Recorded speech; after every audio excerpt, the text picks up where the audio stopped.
You guys shouldn't be shy. Well, actually, I think public speaking is one of the hardest things. Yes. It rates like one of the hardest things to do. So I get it.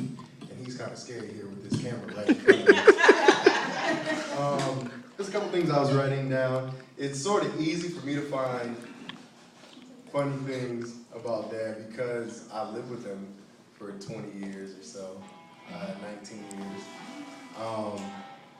So I'm gonna try not to go too intimate, but I'm gonna try to roast him just a little bit.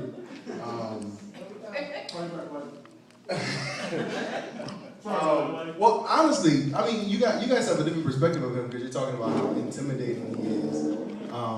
I don't really know that side at all. I know him to be the opposite of intimidating. I mean, he has a huge laugh, an uncanny ability to wear clothes that never match. Wow. Since I was a little kid, I mean, I was embarrassed for a while, but I got used to it. But there's a couple things. There's a couple things that he taught me growing up, and I'm gonna talk about it. I just wrote them down, so it's like whatever.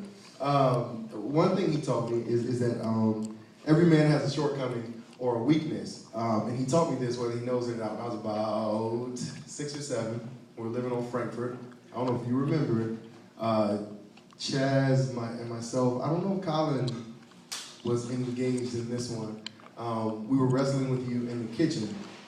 And when you're young, you think your dad is like the strongest person in the world. And I hit him a certain way, and he went to the ground immediately.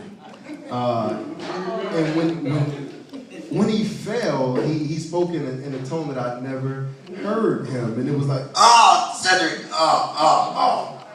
So later on, he found his way up the steps. Mom never knew what happened. I don't know. But I went to the room and I peeked open in the door. And this is funny. This is somewhat intimate, but I looked in and all I saw was his hand on his head, and he was just like, "Oh my God, oh my God." And I never knew why. Until I was a little bit older, I realized I hit him in a very sacred place for a man. And he was broke down like I had never seen him before. And never seen him since, actually. But that literally taught me that every man has some sort of kryptonite somewhere.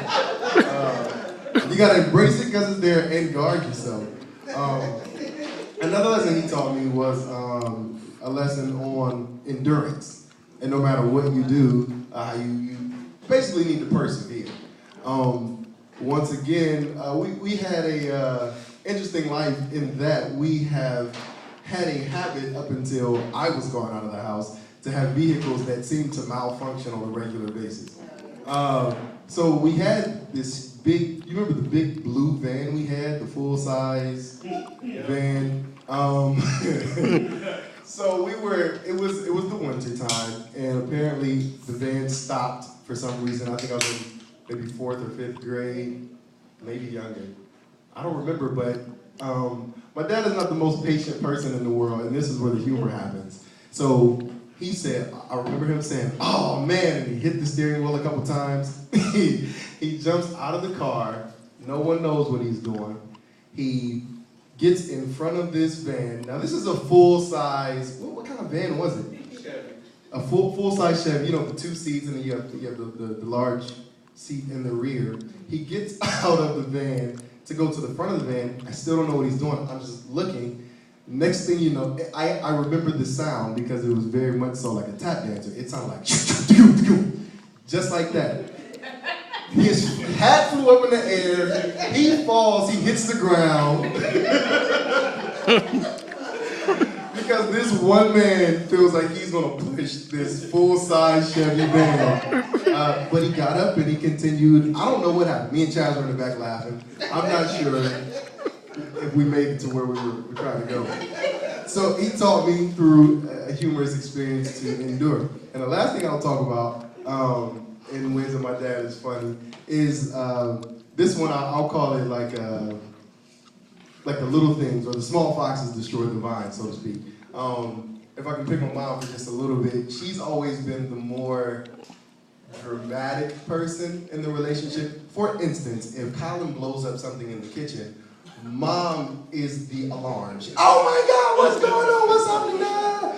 And no matter what happened, dad is very calm.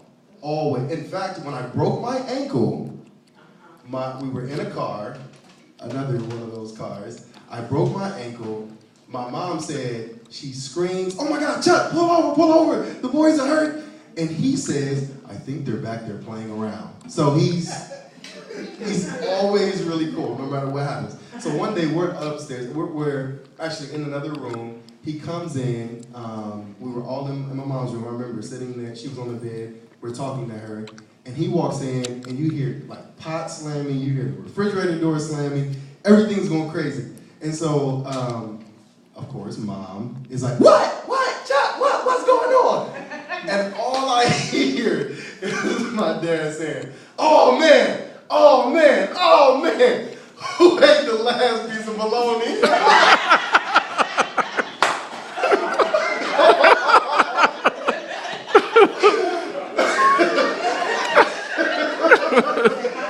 I don't think I will ever forget that for the rest of my life. I never saw him get hyped before, but over the last piece of bologna, make sure there's a piece of bologna in there today.